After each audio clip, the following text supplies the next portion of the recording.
Hello. Hello. Hi.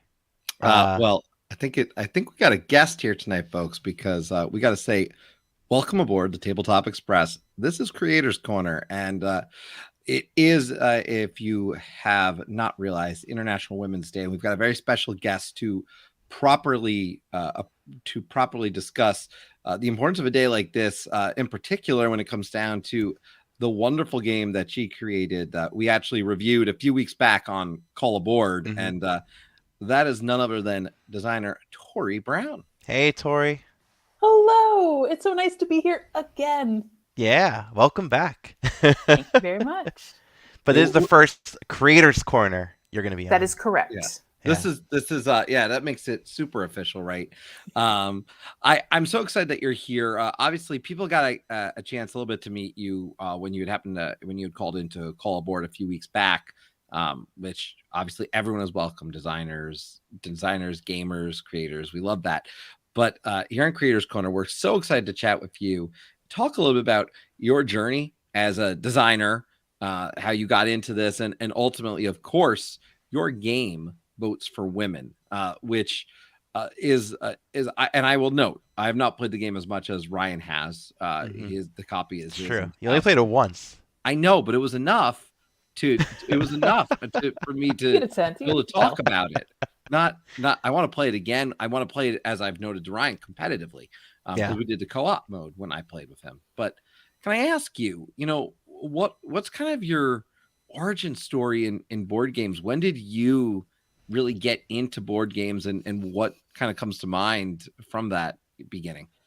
I am surprised as anyone to find myself here as a published board game designer. It was not something I had on my bucket list. I did not have it as a sort of goal on my vision board. I am not sure. I think the best answer is that I am friends and have been friends with my publisher for over 20 years. I met Kevin Bertram when I was a freshman at George Mason University.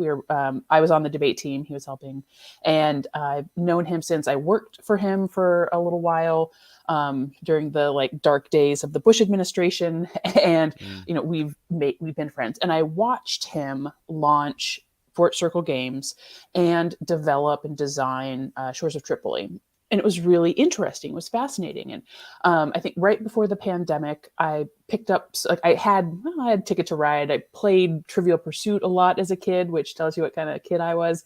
Those sort of like basic games, and these sort of new modern touch of Carcassonne, that kind of thing. But right before the pandemic, I picked up Watergate and 1960 Making of a President. Mm. I live in DC. I have for a very long time now. I work in politics. And so those themes, it was like, you can play a game about a presidential campaign or about the Watergate thing. Oh, neat. Like I never thought of that.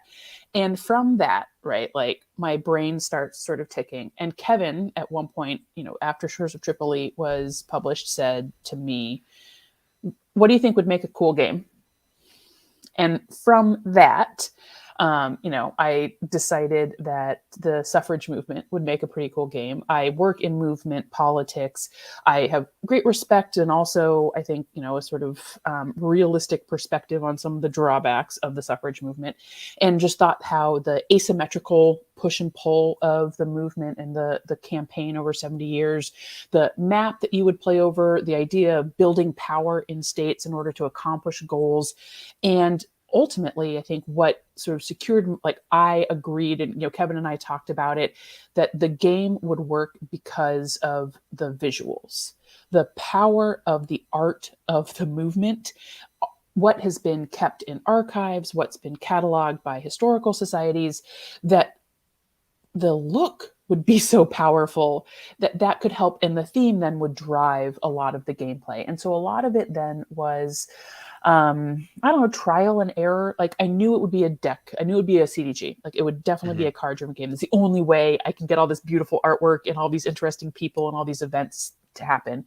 The territorial control made a lot of sense given what it takes to make a constitutional amendment. Um, I think I like games with dice. I think that makes sense, that you can have a press conference on any given day and no one shows up to cover it, or everybody and their mother comes to your right? Like, and it's just the luck of the draw and what else happens in the world that day. So these pieces just sort of like made sense to me from my experience in movement politics and in communications and that kind of work, to start sort of layering things on. And a lot of trial and error, a lot of play tests, a lot of sort of, balance and rebalance. And, at first I think the game was a little too friendly to the suffragist side. And so how do we beef up the opposition? All of this artwork, designs, prototypes, all of it, waiting, because this is all happening during the pandemic. And our production company was shutting down regularly because of the pandemic, and cargo ships weren't moving, and delays, frustrations, all of this stuff, to December 2022. The game is released, and I have been on a bit of a wild ride since then. Talking with new folks, being on Twitter, too much on Twitter. But there's a wonderful community there. And so that is, in a long nutshell, how I am here today with you both. No, that's awesome, and that's pretty exciting. So you went into Fort Circle in 2019, and then the pandemic hit.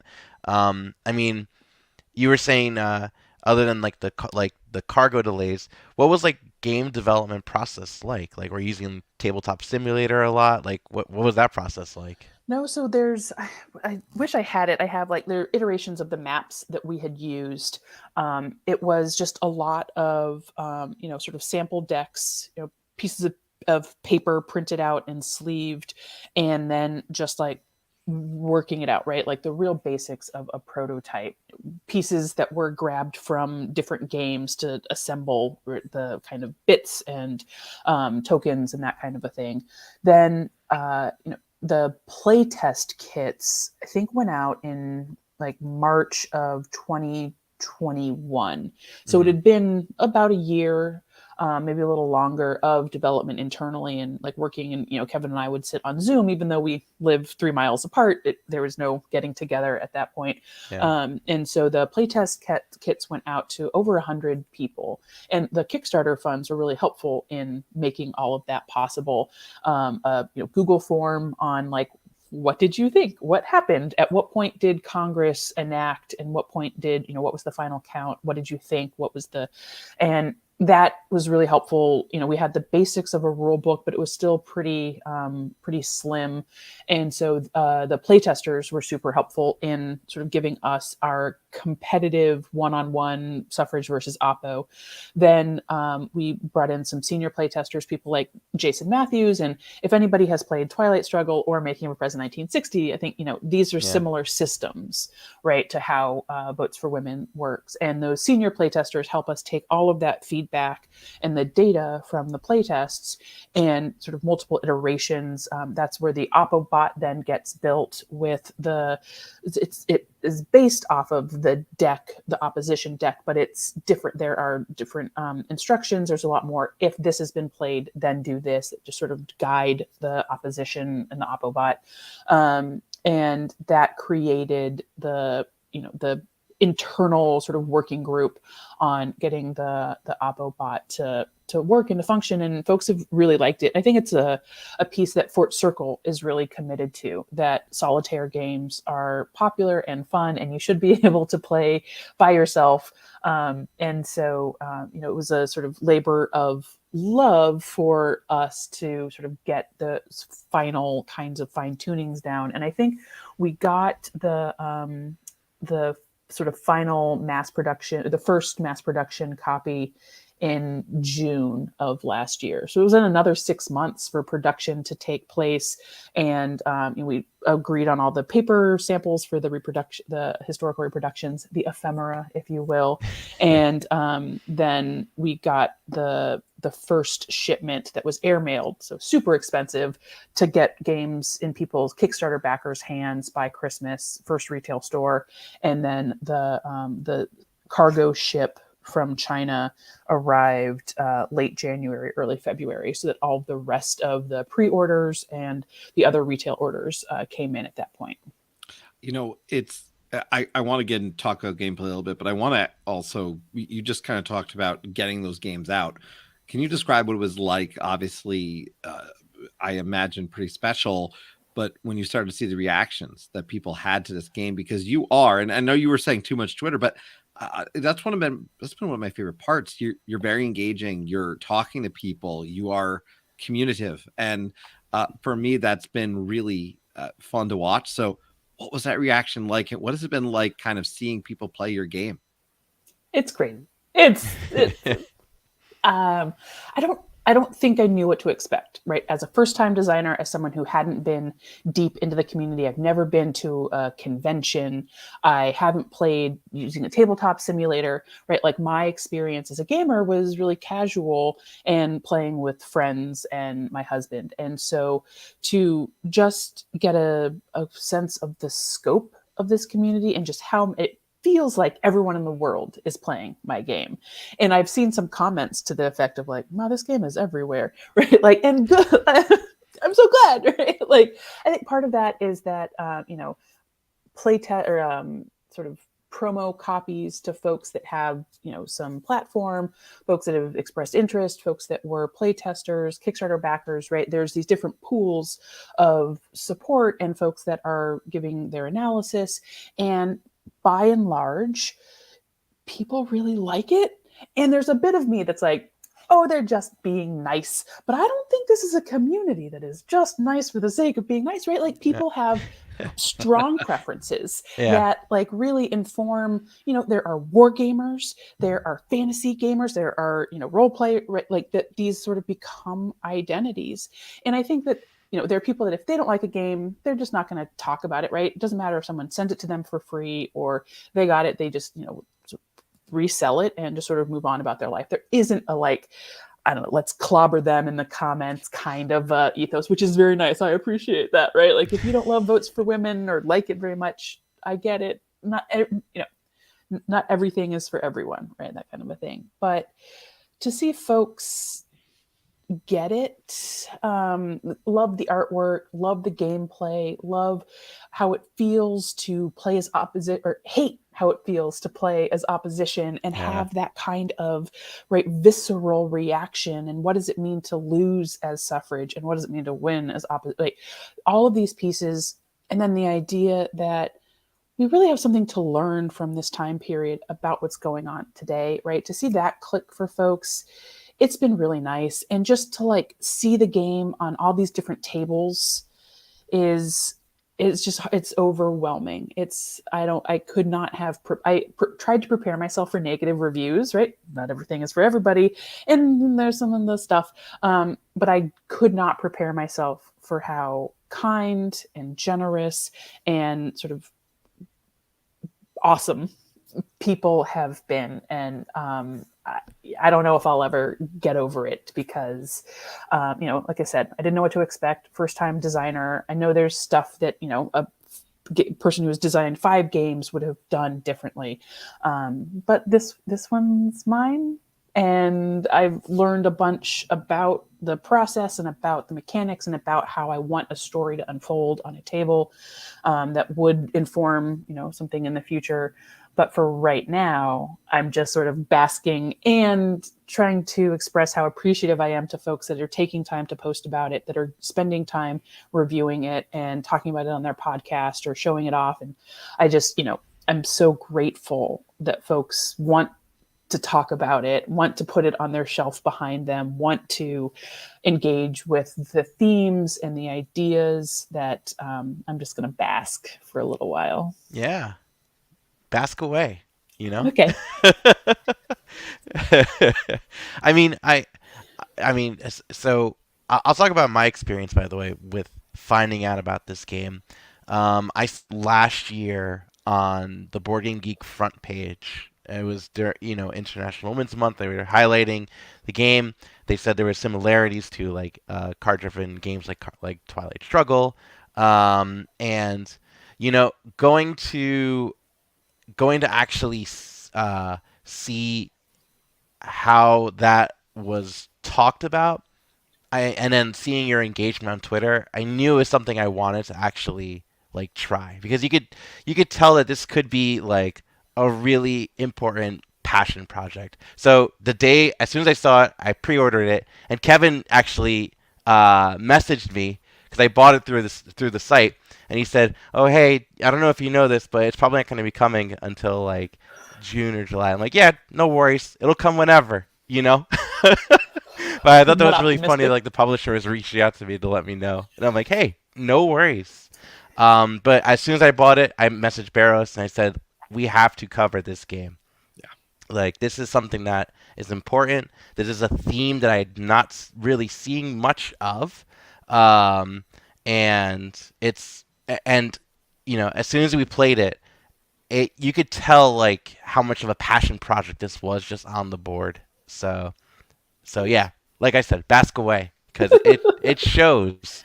And you Yep. were talking about the ephemeral. I have that pulled out all over here. So Yes. it's literally just documents of historical documents and like reproductions of all these different tidbits from history, which you don't really see in a historic, you know, board game. You What? see like maybe you'll see a book with like information on it, like GMT does that for like Twilight Struggle. Watergate did it with their booklet, but this has like a lot of things printed out, and then like all the designer notes, and yeah, all It's details as to what everything is. it's so fun, like watching these unboxing videos, right? Like to like see people experience that for the first time, Yeah. and they check out the map, they look at the bits and pieces, right? We have custom meeples, we have the checks and X's, right, that mark whether a state Hmm. has ratified or denied, right? That has, like, I love it. Like it just it makes sense to me in my brain to like Yeah. X, and it just feels, but the paperwork, the documents, the historical reproductions, you, you see people sort of pulling out of the box. They're like, well, this is like a thing and it says something, okay, and that this is and they're just sort of like overwhelmed. And so there's one that I was like actually watching happen live, so I'd like type into the chat box like, there's a guide that'll tell you what these are, and like Yeah. get a sense. Oh, was that the And heavy cardboard video? it might have been that Right? cardboard video. Yeah, because he was Yeah, like just opening it for the first time, yeah, she took the unscripted. plastic off. Yeah. Yeah. And the historical documents, Kevin said to me, like, and I had been collecting this stuff in my research. I have Google Docs and spreadsheets and Dropboxes, just all of this stuff. And with only like 140 cards in the decks, I had nowhere else to put the rest of these things. And Kevin said, like, pick your 3 favorite and we'll put them in the box. And I gave him a list of 13 or 14. And he was like, okay. And it has been like a really it's something that people always mention when they talk about the game, how it grounds you in the era, how it gives you a feel. And it's both, there's some opposition pieces as well as support pieces, that it's and it, I just thought that this, because I said, right, like, not like a deep war gamer, I just thought that this is what historical games did. I hope maybe now this will be what historical games do, because I hope so primary too. documentation, primary sources are such an important piece of learning history, that it is lovely that that's something that people come away with from this game. It has nothing to do with gameplay. It has nothing to do with design. That kind of, right, like it kind of does, right? The design of the experience, the design of how some of those pieces were laid out, the paper we went back and forth with the printer on. But it is part of the feel. And again, right, like that Votes for Women isn't just pushing cubes around a map. It's this idea of building power for social change. And if anything can help people get a tactile sense of that, I'm into it and I love it. And I'm really glad that people like it too. You mentioned experience, and that, and Ryan spoke a little bit to experience. Experience was the word I used a lot with this game. Because we were even coming up on the channel, we're talking about our favorite games of 2022 and all these other things. And one of the things that came up for me was this was one of my favorite experiences. And it was not just a game that was an experience, and not a game, right? Because there are games like that. This was a great game for me, but the experience of playing it was very interesting. And I remember coming in, and the reason we played co-op was because I requested co-op, because I said, no, let's do co-op. I want to see if we can win for the suffrage movement. And when it comes down to it, after that, I said, you know what? We really got to do the competitive one now, because now I understand. Like, there was something that spoke to me at the fact that, all right, this was great. We did it. We lost. By the way, we lost on a like one like the final dice roll. It was this. Did we? Yeah. Oh man, We lost on like the final dice roll. that was And awkward. I'm very sure we lost on the final dice roll, but I remember, and this is something you did. So you talk about an experience, and I mean a complete experience. I remember We then did lose. Ryan shared, oh, but we got Florida at some point, and then Yeah, that you was the shared a second game I fact- played of it. Yeah. yeah. At one point, but then you were there and you were sharing. Well, actually, this is what happened in Florida, and so Yeah. the experience transcended playing it on the table to now learning something new. And to me, that was part of this, is you were so involved, you were out there responding. And so this created a wonderful first experience with this game.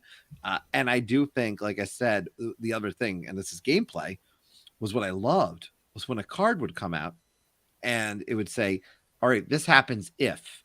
And I would have been all excited about a turn earlier in the game. I was like, oh, look what we did. We did this, this, and this. We got this. And then Ryan's like, oh, that might not be good. And the Yeah. next card, I think it was the 15th Amendment. The Yeah. 15th Amendment. Yep. Yeah. it wipes out half of the work I just did. I'm like, God damn it, But it took you into that moment. So experience is the word that I use when I talk about this game. There's 2 games this year that I played that brought a really interesting experience. This was one of them. And I think that the history is a roller coaster. The story is, we're going to win this state campaign, and oh no, we've lost this one. And like the women in New York just like lose over and over and over and over again, right? And that the push and pull, the drama of it is like, that was, I think, as the cards are being written, the event text is getting sort of shaped and modified, is like, how does that, I just put a bunch of cubes down. Oh no, they're all gone, right? And there's like, and that you feel like you're really making progress, and oh no, it's all clawed back, and you're making inroads in this area, and it's all wiped out. You've got all these purple cubes all over the place, and then a card says remove all the purple cubes in 2 states, Yeah. right? And the need, and oh, now I know I need to balance my yellow and my purple cubes, because in the history of the movement, there were all these divisions, and that divisions were pitted against each other, and that the opposition is able to exploit those divisions like you would exploit all these purple cubes in one state or the other. And so the history drives the theme and drives the play over and over again. And that experiencing history, the experience of being part of a movement and suffering setbacks, but just to get back up again and try some more. And that, to me was really important, that comes through in the rules, in the setup, right? The setup is even interesting for Votes for Women. Even that is its own kind of experience. Could you tell us a little bit more about? You mentioned earlier that you're kind of letting the theme drive some of the game design, and just now you were talking about like those feelings of like losing the cubes and kind of relating to how it once was. What is your like background in history with this subject matter? Because you mentioned you have all this data just ready to go. So, So I've been a nerd for a very long time. Okay, It comes cool. naturally. My dad, I also have this. I need to get my stack. Everything's all blown apart right now, but a book of 100 Distinguished Women of American History. And it has a lot of suffragists as well as all these random folks. And like my dad was someone who really supported being interested in history and being, I don't know, like proud of being a woman and that women can do it, kind of like the girl stuff. My mom was also quite a feminist, and had, you know, was supportive, and so that was all really nice. I debated in high school and college as a policy debater, and so the experience of arguing a topic from both sides with the affirmative and the negative, you have to be ready to win a case, and you have to be ready to demolish a case, and you have to be ready to like see things from both sides. And it doesn't, you know, just because you argue that global warming is good because it'll end starvation because we'll have all this arable land doesn't mean that you actually believe that. It's an argument that can be made about a, you know, a silver lining of catastrophe. In college, I also was a women's studies minor. I think they call it gender studies now, and sort of history of sort of the women's movement in the United States, gender studies, that kind of a thing. Some you know, women in law classes as well. So that, right, as like a basis, you know, an ability to research, an understanding of these topics, of these forces. I think understanding of intersectionality and how it's not just about being a woman, but our race, our sexual orientation, our abilities, our disabilities, they all sort of intersect and make a difference. The research started in earnest during the pandemic. And I did what everyone does, I guess, these days, and went to Wikipedia and looked and said, like, what does Wikipedia say is the top 10 pieces of information someone would need to know about the women's suffrage movement? What do I take as sort of big tent poles? The Seneca Falls Convention, the Civil War, the campaigns out west, that, right, like as just like a keep it simple, stupid kind of approach to the research that then becomes a whole lot more as I dig deeper into specific states, as I look for stories about women that aren't always mentioned, as I look through the work that had been done on women of color and their work in the suffrage movement. So I take in all of this information from, you know, what the New York Times is reporting, books like Vanguard and Recasting the Vote. I look at different pieces. There's a book called The New Women of the Old West, about how women moving out west in, you know, time of settler colonialism in the United States became, right, like redefining the way that women are seen in their society, in our society and culture. And also the being able to pour through the Library of Archive, the Library of Congress, the National Archives, state historical societies. All of this is like being driven online and through ebooks from the library, and because that's the only thing that I had access to. But there's so much there. Right. So being able to navigate these different archives, these different, you know, sort of historical sources. National Parks has a lot of really great information. And then that is the basis to start building out the game. But the game then dictates more research that's needed. There are a number of senators in the opposition deck that essentially are just like how you're pulling columns off of the congressional track. And I didn't have a good base of those. There's not a lot written in opposition. That's what took, I think, the longest. There's a lot to sort through for suffrage. There's hard to find. You have to pick through the bones, essentially, for opposition. But each of those senators, there's either a quote where they're being terrible and awful, or, you know, a piece of information about them. And so, you know, research sort of starts, and I've got this big database, but there, you know, a pot of information. But then I have to like go back as gameplay, is like, well, what if we going to like push and pull on the Congress track? We're going to need more information. Well, like we need some stuff out west because we've got a lot of information. Like what will we think? Oh, then that's like the 18th Amendment, some of the saloons and the brewers, right, become a sort of negative force on it.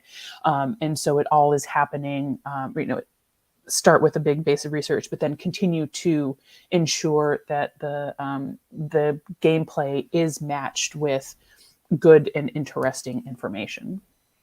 There really is a balance. I think that's the biggest thing which from your research, I can only imagine was a great challenge. And how do I strike a balance in this game, but keep the historical context? Because it is very interesting. You were talking about this earlier about how difficult it was to say win New York in particular.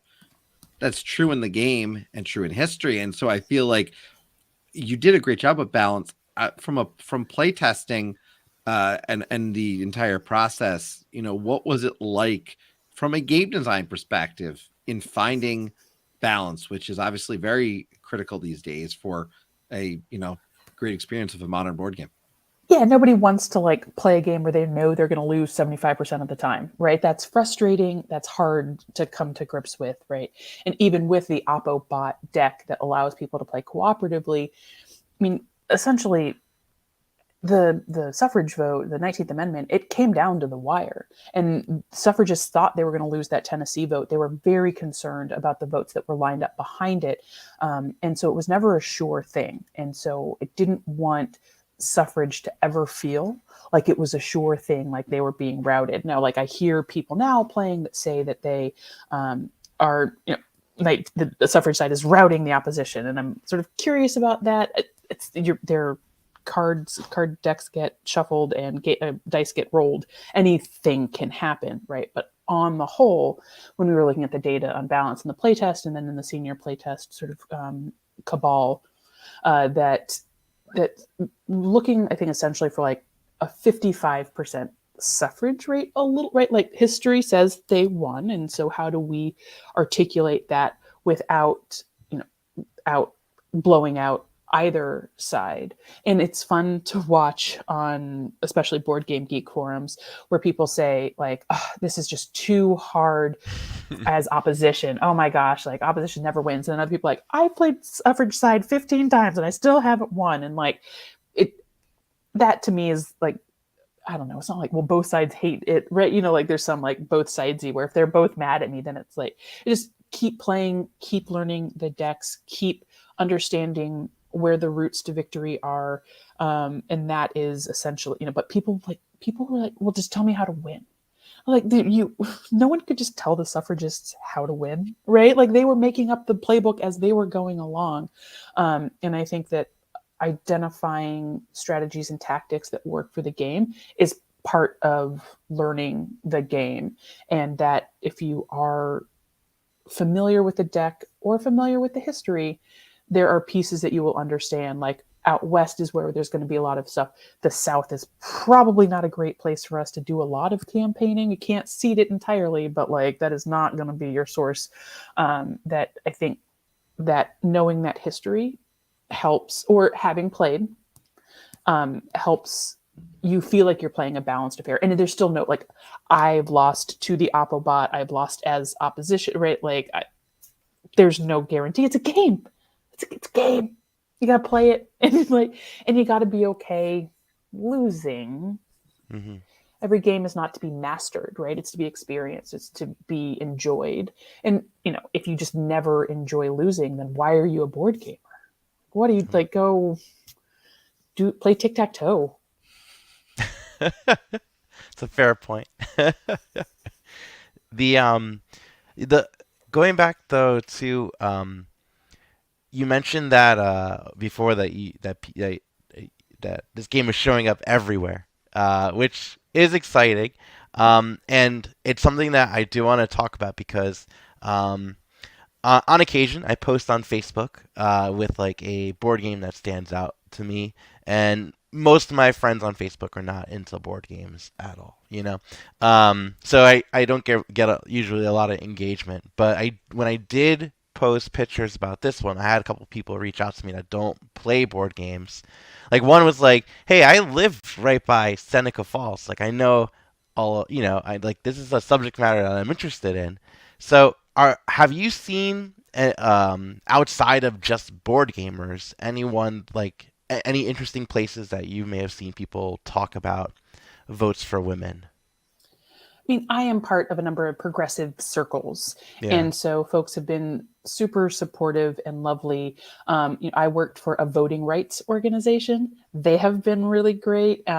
They recently asked for a few copies to play with some secretaries of state that came from states to come to DC. Like, they're the officials who are responsible for administering elections in their states, and to have them play the game in like the nerdiest celebrity sense possible was, so that's been really neat, right? And I do want people that do politics, live, eat, breathe politics, to want to play this game. I think it's been interesting. The game sits in a funny spot as it is more complicated than a non-board gamer would generally play, right? It is not Cards Against Humanity. You have to read a rule book, and that's more than some people want to do. It's also much less complicated than what seems like your average war gamer is interested in. So that also, right, like people talk about this as like an appetizer game, right? Well, they play a game of Votes for Women before they play their 4 hours of whatever it is that they're going to play, right? That's Yeah. cool. Like, I like that. And so it also, I think the most interesting spot that I've seen that show up is war gamers playing with women in their lives who are not gamers. There was a post on Board Game Geek pretty early on that a man convinced his 75-year-old mother to play with him because of the documents in the box and the theme, and that they had a great time playing together. That the game is a bridge between folks who like heavier games but don't always have people around that want to play those heavy, long games, complicated games, to people that want to spend time with their loved ones. David Thompson is the creator of the Daunted series and just like a whole bunch of amazing, wonderful games, posts all the time about the game and how much his daughter loves it and how much he loves playing with his daughter. And so that to me is really fascinating. If you don't like to play board games, this is a board game. Right? Like, this is like, I'm not gonna like lie to people and say that like this, oh, it's fine. Even to sit down with my friends and teach them and walk them through the game has been, a little, we just take it slow. I excise some elements that we just sort of streamline the game to help folks get in. I was speaking at an event at Labyrinth Game Store here in DC last week, and a lot is War Game Wednesday. It was a lot of the folks. Volko was there, and folks that have been part of women wargaming, that kind of a thing. There was also a small group of friends who just came because the theme sounded interesting, and in talking with them about the game and how to play it, that kind of a thing, the history really helps them connect with the mechanics. And when they understand that it's not, putting cubes on the board, but it's building power in the states. And when they understand that you can discard your card to campaign or lobby, that helped them really sort of understand what it meant in history and how it was being depicted in the game. And so there's been some glimmers of non-gamers engaging, and it's really nice. And I really hope that it also helps gamers, and especially war gamers, think about games about other stories, about different kinds of conflicts, games by women, that helps them sort of think broadly about also some sustainability of the hobby, of diversification, of creating a self-sustaining cycle. More board war gamers come into the hobby, that's designers and publishers selling more war games. And the only way it feels like to diversify and to expand is to think about some new themes and new titles. And I hope that they see that not as a threat to their hobby, but as a potential, as an opportunity to grow and to be bigger than what they are now. Yeah, and games can be part of education in such a big way now. And I was talking before we went on live about Her Story, just as an example, another game that plays very great from an educational perspective. And how, has that come into your life in the sense of, as you're talking and doing these, because I know I've seen you out talking to groups and going through, but games as a tool for education has, is that something that comes to mind as you think about, your future in creating potentially more games and continuing to grow the stories that you tell and those experiences that we talked about? Absolutely. And I think in designing this game, real grandiose vision of like, well, teachers could use this and it would be in all the classrooms and it'd be in all the libraries and all the, like, and now having talked with folks, it's like, there are 1,000 tiny little pieces in this box, right? Like, you don't have an influence cube game without a lot of pieces.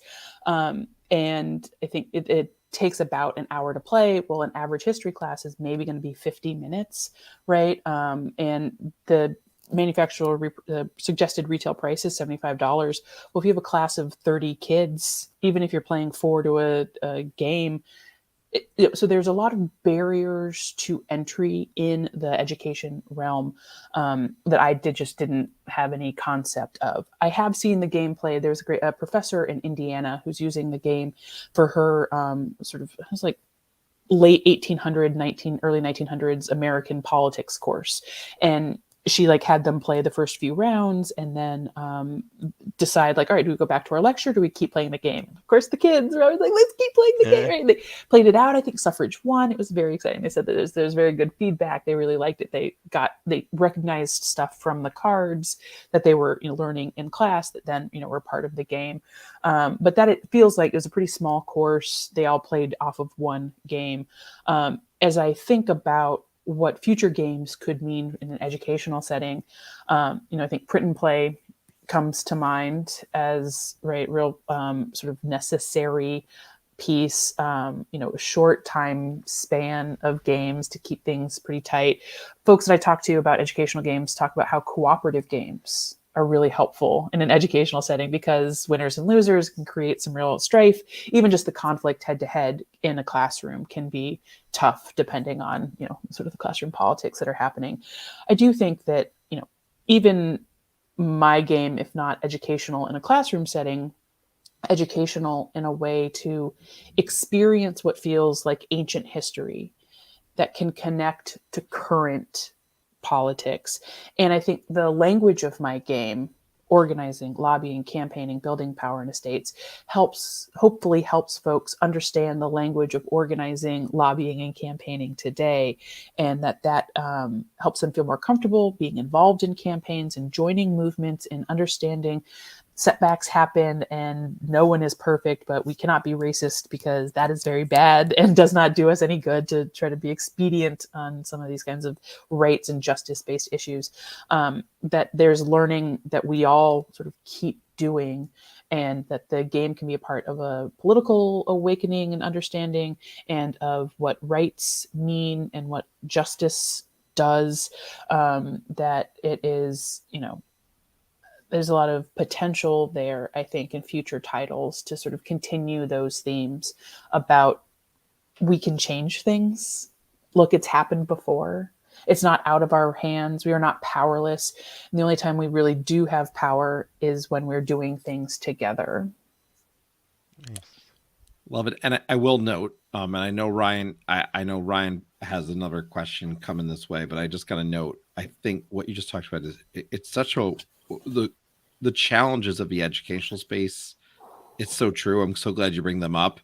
And it's interesting, I think, because games can really do it even with simple concepts that aren't as detailed, maybe as your game. But I love what your game does. And I think it tells such a, like I said, an experience, but even a party style game has done it for my kids. And I talk about, just as an example, By the Vote, which was a game that I had played, and my son learned all about, this is how the elections work. It goes for the states. And it was a simple, more of a party style game. So there are a bunch of ways for people to learn about the history, how our country has worked, fortunately and unfortunately. So yeah, it's phenomenal. So I thank you for creating those experiences, quite frankly, because it is a great way for now me as a father to teach my daughter about the fact that this wasn't that long ago. And so you mentioned David Thompson. Well, I can tell you my daughter will be playing it when she gets older too. And that's how I'm going to teach her about this event in history, quite frankly. And earlier this week, David Thompson appeared on our list of favorite designers. Yeah. That was our crossover too. We might both like David Thompson as a designer. He's pretty good. Yeah. Yeah. Very good. Let's be clear, very good. He's very good. He's very good. I do want to bring this up, Ryan, because Yes. I know we were talking about this earlier, but someone's going to Circle DC and is very excited. Technically their first con too. So, that's exciting. And I know that is coming up pretty quick. So I see Kevin's in the chat too. That's going to be a great weekend. Yeah. So Circle DC is sponsored by Fort Circle, my publisher. It is a 3-day conference on education, historical games, and there's like a whole symposium on Friday. There's tournament play. There's outings and like field trips that are being planned. Something about like tours of the Pentagon, I think, something crazy.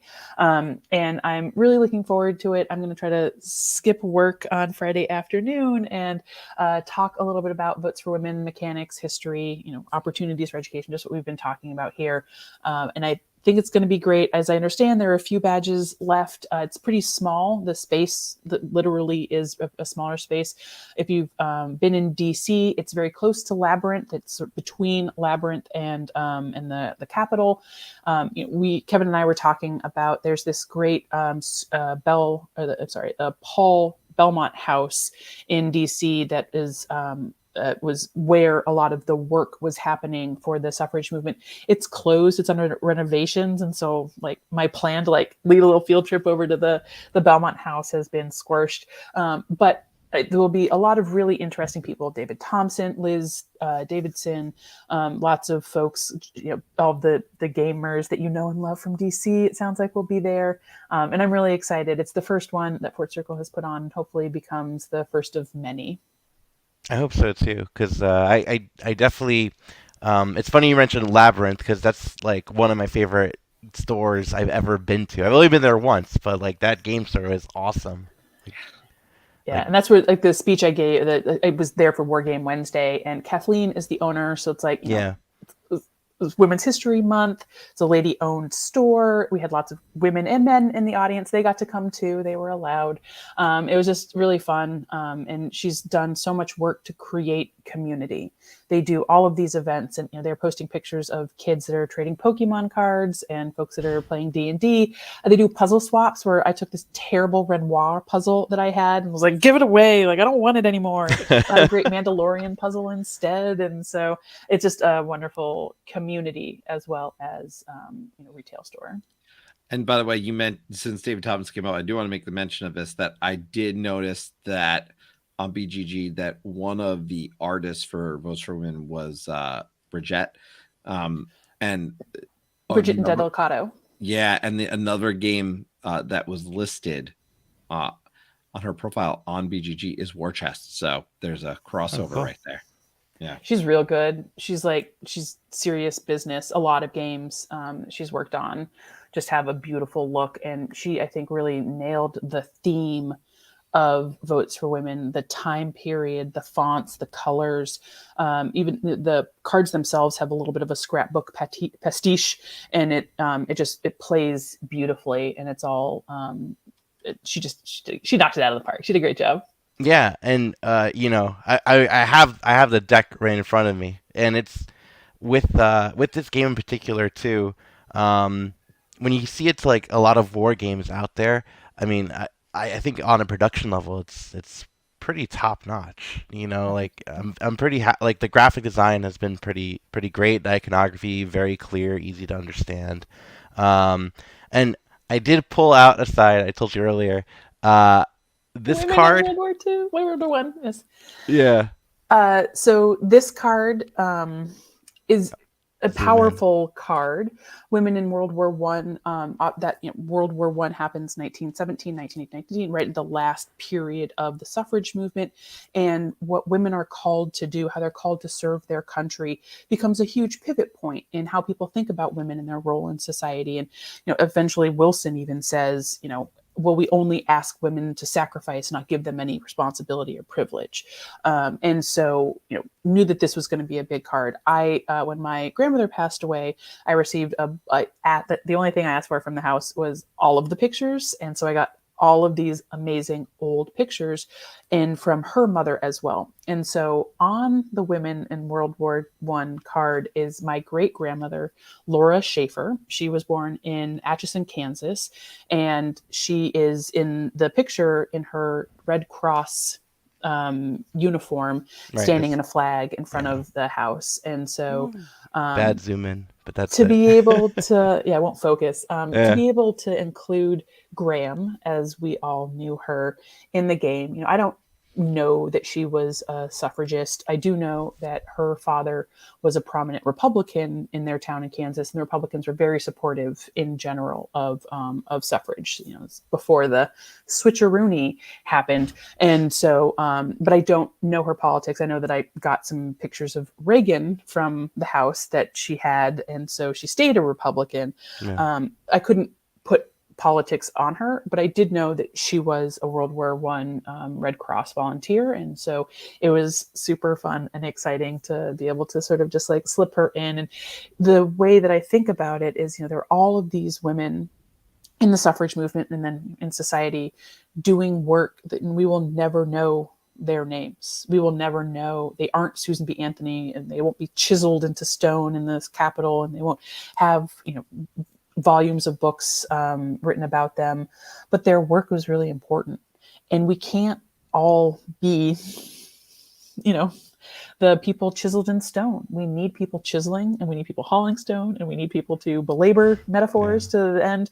And that people sometimes feel like they can't do what Susan B. Anthony did, but only Susan B. Anthony did what Susan B. Anthony, right? Like Laura Schaefer did what she did, and that it's important we recognize that we all have inherent talents, we all have inherent worth, and that putting that worth toward causes that we believe in is incredibly powerful and important in our personal lives and in society at large. And I'm glad that Graham was a part of telling that little bit of a story. I imagine too it's obviously very special to be able to include someone in your, obviously in a game that you've published, you know, that you've designed and was published. And so I can only imagine that's very special. I do want to also just take a moment to let everybody know in the chat, if you do have any specific questions, we're happy to bring them forward. We did actually not Kevin. There was actually an interesting question earlier, because you were talking about your interest, you know, Board Game Dads earlier, Anthony had said Nerds Unite, but then he asked, "Have you ever actually dressed up as a historical female figure for Halloween?" No, I go to the Renaissance Fair every year and dress as a wench. And so I don't know if that is a kind of historical figure, I suppose. I did in high school dress up as a wave, which was a Navy program during World War II of women that were, you know, inducted into service. And there was an old historical uniform shop in Manassas, Virginia. I was able to rent a little jacket and a little skirt and talk about the role that women played in World War II. But that was a historical assignment. I have thought about a Mrs. Banks costume. I see them all the time. Right. Mary Poppins, she sings the song about sister suffragettes, things like that. And so I thought that would be funny. It does, like, the interplay between British suffragettes and American suffragists is an important story about collaboration and about sharing tactics and techniques and being inspired by one another. But when I was researching Votes for Women, it became very important to me to ensure whatever pictures and research pieces that I was grabbing were just American suffragists. And it's funny now to like watch folks post pictures of like these American suffragists for this and these were and it was like, those are obviously British. I can tell you that those are British because look at their hairstyle, right? Like if like now this like sixth sense of what each one is. But I have never dressed up like a suffragist for Halloween, but at this point I kind of feel like I just have to. Right? You have to now, yeah. Well, you've said it, so there you go. No, that's all. I think that's all the questions I have. I mean, again, like this game is great. Like after talking about this, I kind of just want to go and play it right now. You should. And once you like, you know, it, like I said, it's a game, it's a board game, it's a board game, you know, you got to like figure those things out. And, but once you've played it a few times, it plays so smooth and so crisp. And, you know, the satisfaction of winning as suffrage, like, you know, it's fun to win games. it's good to win Yeah, as yeah, suffrage, but it's kind of funny to win as opposition too, right? That people are like, oh, I felt so icky winning, and like the ability to that's exactly how I felt when I won. the ability to play with people's sense of it's good to win, it's bad to lose, Yeah. and to feel differently about it. I think I got a question at the war game Wednesday of like, did I ever consider not having an opposition side? That no one wants to play opposition, so why even bother with that deck? And no, I think it's important to understand backlash to social movements, opposition to, but they just want rights, right? Like we still see opposition today. We Mhm. can't just pretend that they all are just, evil, misogynist. Like there's a lot of women that opposed suffrage. There's a lot of people who would seemingly work against their own, what we would deem self-interest. And they have good to them reasons. They have valid to them ideas about what they do in their role in society. And I want the opposition deck not to like make you feel sympathy for them, but just to understand that there was a diversity of ideas in opposition to suffrage, and that it wasn't a monolith of just old white men that were like mad at women.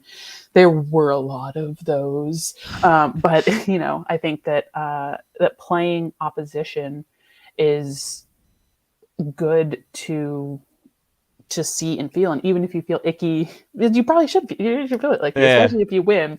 But I still think it's good for us to understand and to you can't, I don't know, it's like there's some Sun Tzu baloney about like knowing your enemy, right? Like Yeah. Yeah. It's funny you say that too about the uh about like women opposing the movement, because that's something I never really thought about until I played your game. Because I got to a certain point where I was flipping over cards in the Oppo deck, and I'm like, wait a minute, like, it why is are you me. against me? Why are you against this? But after I played it, I'm like, yeah, this makes sense, especially given like current climates. Like, okay, well, yeah, it's totally believable that this happened. Yeah, self-interest and identity, it's Yeah, powerful. I'm going to take this moment to first and foremost say thank you for joining us tonight. We really appreciate it. It's been really wonderful to talk to you, talk about this game, and I think we said this on call board, but I can tell your passion for this process, for the creating of this game, for the game itself, and it's wonderful to see and hear you talk about it. So thank you for taking time to chat with us tonight, and really share about that. And then I did drop a link so everybody knows to one of the links I found for tabletop events for for Circle Circle DC. DC. So Yeah, if anyone's interested, there's a link there. And obviously, great opportunity to go say hi to you and some other great folks who I know are attending. And I'd certainly encourage it if you have the opportunity. And really, just again, thank you so much for being with us tonight. This was really fun. It's really nice to see you all again, and to have a chat like this a little bit more time than we did the last time I called in. I really appreciate what you're doing for the hobby, for the community, for my game. It's just really nice, and there can sometimes in the world feel like there's not enough nice, and you guys are doing it so well. I really appreciate it. thank you. That means a lot to us, actually. Yes. No. And I will tell people, just so you know, if you're looking ahead, next week we are looking at Wednesday, Mhm. Wednesday next week, which will be the 15th, I believe, Yeah. and that will be my top 20 board games, and that is my all-time list for 2023. So you'll see what's changed, what hasn't changed. There is some change. There's a decent amount of holdover, I will say that, but I'm excited. That'll be a lot of fun. Really grateful too, because Riley, who has a fantastic podcast, is going to be returning to the channel for the first time in a while. I feel like to be the other member of that video, and I know Ryan, you're going to be there for it as well. So Yes. encourage people to turn in Wednesday and be on the lookout. We got a lot of top 20 videos coming this month, because every member of the Tabletop Express team is going to be dropping their top 20. So fun month ahead, to say the least. Yeah. But on that note, thank you, Tori, and goodbye, everyone. Cue in Thank music. you. There it is. Great night, everybody. Bye, everyone.